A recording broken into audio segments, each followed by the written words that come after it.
Hey guys, Dr. Berg here. In this video, I want to share my opinion on do we need carbohydrates, okay?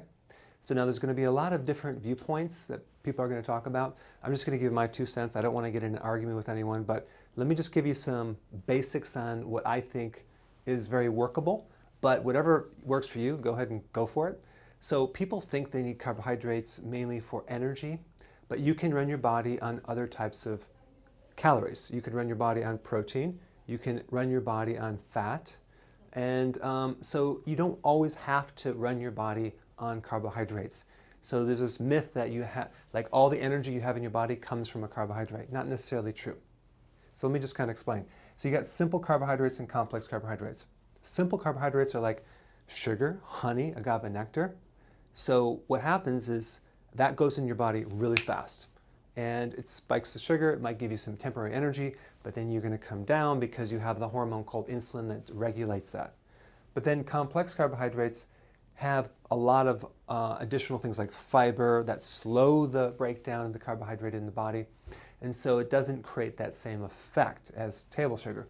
So here's the thing though, let's just kind of break down each type of carbohydrate. Now, some of this actually contains proteins, amino acids, but mainly it's a carbohydrate, okay? We definitely need more vegetables, not necessarily for the carbohydrate, but mainly for the vitamins, okay, and the minerals. That's really why we need those, because that's where most of the vitamins and minerals come from. It also has fiber, but what fiber does, it's not necessarily something like a bulking agent. It's mainly to feed the microbes. Your intestinal flora, your good bacteria, live on microbes, and they need fiber. And you don't have to get your fiber from bran or grains. You can get it from the vegetable family, okay? So that's why we need vegetables, in large quantities too. Beans. Now, the thing about beans is it doesn't turn into sugar as fast as other types of carbohydrates. However, if you have a slow metabolism, if you're trying to lose weight, I have found that people have a hard time doing this on beans because it's a lot of carbs, okay? So if it works for you, try it. If you have a slow metabolism, you might not want to consume very many beans, okay? A lot of people have gas with beans as well. So that's my viewpoint on that. Now, fruits. Fruits are great, but the problem is that it can range from a high glycemic index to a low glycemic index. If you have like berries and things, that's a little lower than apples. Apples have like 19 to 30 grams of sugar per apple. That's like a lot of sugar. So the thing about fruits is this. On some people, it's going to slow them down to lose weight. Okay, they're not going to be able to lose weight as fast. Now you're going to have exceptions to the rule with people with a faster metabolism, but I'm dealing with mainly women in their 50s who have a hard time, and I get the fruit out of the diet and boom, everything starts going down a lot easier. So again, you're going to have exceptions, but typically fruit, it's just too sweet. It's too much carbohydrate.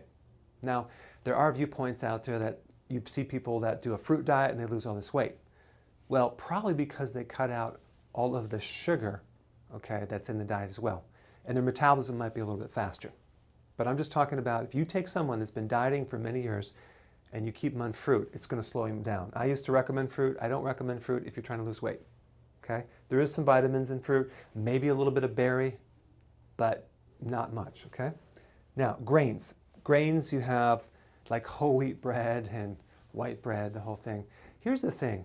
It's very, very similar as their glycemic index, so it does turn into sugar fairly fast, and I don't recommend grains for 2 reasons. Number one, there is not a lot of nutrition in grains. Some people disagree, but just look it up. It's not that high if you compare it to vegetables.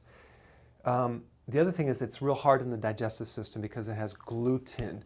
Gluten is the protein in grains, and gluten creates all sorts of celiac problems and irritable bowel syndrome and irritation to the colon, and it's one of those things that you just have to try it yourself and see if you feel better not consuming it, okay? I found that when you consume grains, people get a lot of bloating, and you just have to know yourself and just try it out. The other thing is starches. So there are diets out there that recommend tons of starches, and some people lose weight, some people don't. Well, here's the point. I don't want to get into a whole debate on starches. I just want you to go ahead and try it for yourself. Eat starches for a week and see if you lose weight. And if you do, great. my experience is that you probably are not going to lose weight because these starches turn into sugar pretty darn fast. It's not the highest sources of vitamins compared to vegetables, so I like to stay away from these right here. Okay? Now, if you're trying to gain weight, I think potatoes are the best food that you can consume. Okay? Maybe wild rice. If you're a high-level athlete doing marathons, okay, then you have a high metabolism. Maybe you're going to need some brown rice, maybe potato. But for the average person, they can't get away with it. Okay, in summary, do we need carbohydrates? Well, we do need carbohydrates for our vitamins and minerals and fiber. Okay? Hope you learned something. Make some comments below, and I will see you in the next video. Hey, before you leave, I just wanted to give you a little quick history on some of the books that I wrote. This was one of the first books. It's called Dr. Berg Body Shapes. It was my attempt at writing about body types. What was very interesting about this book is I actually did all the images myself. Don't ask me why.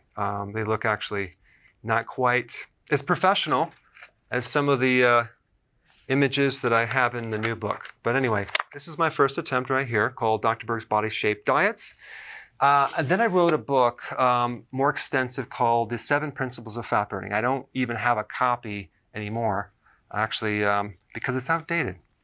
The next book, I put about 1,000 hours into this one right here called The New Body Type Guide. Major updates on the body types.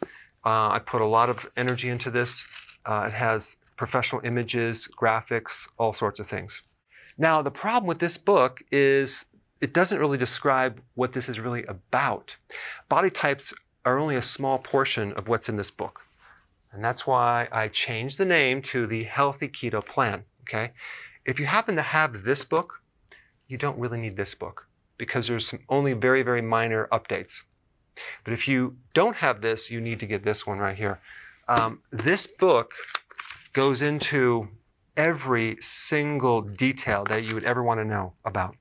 It goes into the 7 principles of fat burning. It goes into hormones, the body types, the basic keto plan. It goes into intermittent fasting. I talk about the 10 fat burning triggers and blockers and fat burning strategies with a lot of details in every single chapter. I go into body issues that interfere with losing weight.